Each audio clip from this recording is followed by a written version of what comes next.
ರಾಜಘಟ್ಟ ಗ್ರಾಮಕ್ಕೆ 2000 ವರ್ಷಗಳ ಇತಿಹಾಸ ಇದೆ. ಇದು 2000 ವರ್ಷಗಳ ಹಿಂದೆ ಬೌದ್ಧ ಧರ್ಮದ ನೆಲೆಯಾಗಿತ್ತು. ಇತಿಹಾಸ ಪ್ರಸಿದ್ಧವಾದ ರಾಜಘಟ್ಟ ಗ್ರಾಮ ಇವತ್ತು ಕೊಳಕಿನ ಘಟ್ಟವಾಗಿದೆ. ಗ್ರಾಮಸ್ಥರ ಆರೋಗ್ಯ ಕಾಪಾಡಬೇಕಾದ ಗ್ರಾಮ ಪಂಚಾಯಿತಿಗೆ ಸ್ವಚ್ಛತೆ ಏನೆಂಬುದೇ ಗೊತ್ತಿಲ್ಲ.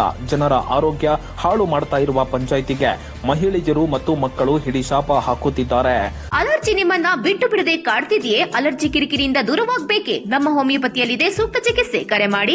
ದೊಡ್ಡಬಳ್ಳಾಪುರ ತಾಲೂಕಿನ ರಾಜಘಟ್ಟ ಹೋಬಳಿ ಕೇಂದ್ರ ನಗರಕ್ಕೆ 9 ಕಿಲೋಮೀಟರ್ ದೂರದಲ್ಲಿ ಇರುವ ಗ್ರಾಮದಲ್ಲಿ ಸ್ವಚ್ಛತೆಯೇ ಮಾಯವಾಗಿದೆ. ಚರಂಡಿಯಲ್ಲಿ ಕೊಳೆತು ನಾರುತ್ತಿರುವ ಕಸ ಕಡ್ಡಿ, ರಸ್ತೆಯ ಮೇಲೆ ಹರಿದು ಬಂದಿರುವ ತ್ಯಾಜ್ಯ ನೀರು, ಗಬ್ಬೆದ್ದು ನಾರುತ್ತಿರುವ ಚರಂಡಿಯಿಂದ ಬರುವ ಸೊಳ್ಳೆ ಮತ್ತು ನೊಣಗಳು, ಇದು ರಾಜಘಟ್ಟ ಗ್ರಾಮದ ದುಸ್ಥಿತಿ.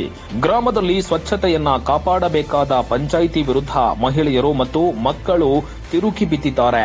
ಗ್ರಾಮದ ಸ್ವಚ್ಛತೆಗೆ ಸ್ಪಂದಿಸದ ಪಂಚಾಯಿತಿ ಅಭಿವೃದ್ಧಿ ಅಧಿಕಾರಿ ಮತ್ತು ಪಂಚಾಯಿತಿ ಸಿಬ್ಬಂದಿಯ ವಿರುದ್ಧ ಹಿಡಿಶಾಪ ಹಾಕ್ತಿದ್ದಾರೆ. ಗ್ರಾಮದ ಕೊಳಕಿನ ಬಗ್ಗೆ ಧ್ವನಿ ಎತ್ತಿರುವ ಯುವಕರ ತಂಡ ತಮಟೆ ಬಾರಿಸುವ ಮೂಲಕ ಪ್ರತಿಭಟನೆ ನಡೆಸಿದ್ರು. ತಮಟೆ ಹೊಡೆದು ಡಂಗೂರ ಸಾರುವ ಮೂಲಕ ಗ್ರಾಮಸ್ಥರಲ್ಲಿ ಸ್ವಚ್ಛತೆಯ ಬಗ್ಗೆ ಜಾಗೃತಿ ಮೂಡಿಸಿದ್ರು. ಗ್ರಾಮದಲ್ಲಿನ ಚರಂಡಿಗಳನ್ನ ಸ್ವಚ್ಛ ಮಾಡುವಂತೆ ಈಗಾಗಲೇ ಸಾಕಷ್ಟು ಬಾರಿ ಮನವಿ ಮಾಡಲಾಗಿದೆ. ನಮ್ಮಲ್ಲಿ ಹಣ ಇಲ್ಲವೆಂದು ಸಬೂಬು ಹೇಳುವ ಪಂಚಾಯಿತಿ ಗ್ರಾಮಗಳಲ್ಲಿ ಸ್ವಚ್ಛತಾ ಕಾರ್ಯವನ್ನೇ ನಿಲ್ಲಿಸಿಬಿಟ್ಟಿದ್ದಾರೆ. ಕೊಳಕಿನ ಕೂಪವಾಗಿರುವ ಗ್ರಾಮದಲ್ಲಿ ಮಕ್ಕಳು ನಿತ್ಯ ಅನಾರೋಗ್ಯದಿಂದ ನರಳುತ್ತಿದ್ದಾರೆ.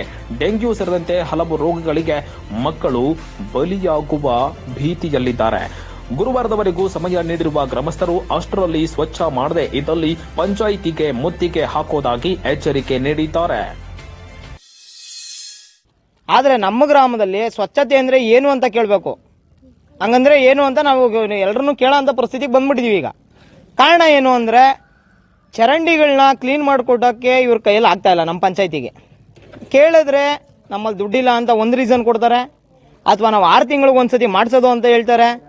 ಕೇಳಿ ಇವತ್ತು ಎಲ್ಲ ಕಡೆ ನೋಡ್ಕೊಂಡ್ ಬಂದಿದ್ದೀವಿ. ಪಂಚಾಯಿತಿಯವರು ಮಾಡಿರೋಂಥ ಸ್ವಚ್ಛತೆ ಕಾರ್ಯ ಹೇಳೋದು ಬೇಡ, ಕಣ್ಣಲ್ಲಿ ಕಾಣ ಅಂತ ಕೆಲಸ ಮಾತಾಡಬೇಕು ಅಂತಾರೆ. ಆ ಕೆಲಸ ಚೆನ್ನಾಗಿ ಮಾತಾಡ್ತಾ ಇದೆ. ನಮ್ಮೂರಲ್ಲಿ ಭಾಳ ಚೆನ್ನಾಗಿ ಮಾಡಿದ್ದಾರೆ. ಈ ಸ್ವಚ್ಛತೆ ಇನ್ಯಾವ ಊರಲ್ಲೂ ಇಲ್ಲ ಅಂತ ಅನ್ಸುತ್ತೆ ನನ್ನ ಪ್ರಕಾರ. ಸರ್, ಮುಖ ಎತ್ಕೊಂಡು ಓಡಾಡೋಕ್ಕಾಗಲ್ಲ ಸರ್. ಹೆಣ್ಮಕ್ಳು ಹೆಂಗೆ ಓಡಾಡ್ತಾರೆ ಸರ್? ಕೊಚ್ಚೆ ಒಳಗಡೆ ಬದುಕ್ತಾ ಇದ್ದಾರೆ ಜೀವನ. ಈ ಕೊಚ್ಚೆ ಒಳಗಡೆಯಿಂದ ಬದುಕಬೇಕು ಅಂದರೆ ಎಷ್ಟು ಕಷ್ಟ ಅಂತ ಅವರು ಪಂಚಾಯತಿಲಿ ಕೂತಿದ್ದಾರಲ್ಲ, ಪರ್ಫ್ಯೂಮ್ ಹೊಡ್ಕೊಂಡು ಬಂದಿಲ್ಲಿ ಕೂತ್ಕೊಂಡ್ಲಿ. ಇಲ್ಲಿವರೆಗೂ ಒಬ್ಬ ಅಧಿಕಾರಿ ಬರಲ್ಲ ಸರ್. ಪಂಚಾಯತಿ ಅಧಿಕಾರಿ ಏನು PDO ಅಂದ್ರೆ ಪಂಚಾಯತ್ ಡೆವಲಪ್ಮೆಂಟ್ ಆಫೀಸರ್ ಅಂತ. ಆ ಪದಕ್ಕೆ ಅರ್ಥನೂ ಗೊತ್ತಿಲ್ಲ ಅವ್ರಿಗೆಲ್ಲ. ಬಂದಿಲ್ಲ ಒಂದ್ಸತಿ ನೋಡ್ಲಿ. ಬರೀ ಸ್ಮೆಲ್ ಬತ್ತೈತೆ. ಮಕ್ಕಳಿಗೆ ಸೊಳ್ಳೆ ಕೂತ್ಕೊಂಡು ಜ್ವರ ಬಂದವೆ. ನಾವು 3 ದಿವಸ ಹಾಸ್ಪಿಟ್ಲಿಗೆ ಓದ್ತಾ ಇರಬೇಕು.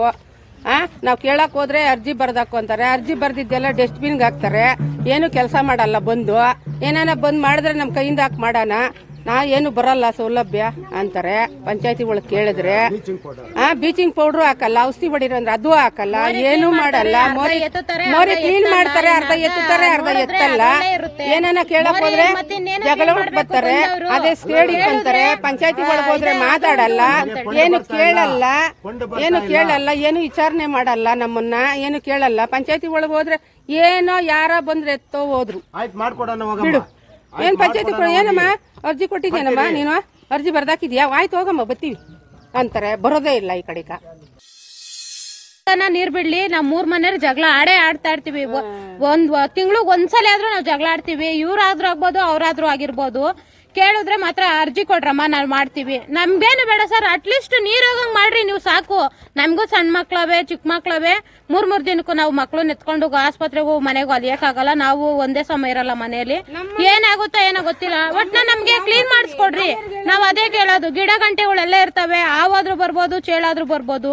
ನಾವ್ ಇಲ್ದಿ ಟೈಮಾಗೆ ಹುಡುಗರು ಬಾಲಾದ್ರೂ ಆಡ್ತಾ ಇರ್ತಾರೆ, ಏನಾದ್ರು ಆಡ್ತಾರೆ. ಗಿಡ ಕೈ ಇಕ್ಕಿದ್ರೆ ಏನಾನ ಬಂದ್ ಕಚ್ಚುತ್ತು. ಯಾರು ಹೊಣೆ ಸರ್? ಏನು ಆಗಲ್ವಲ್ಲ.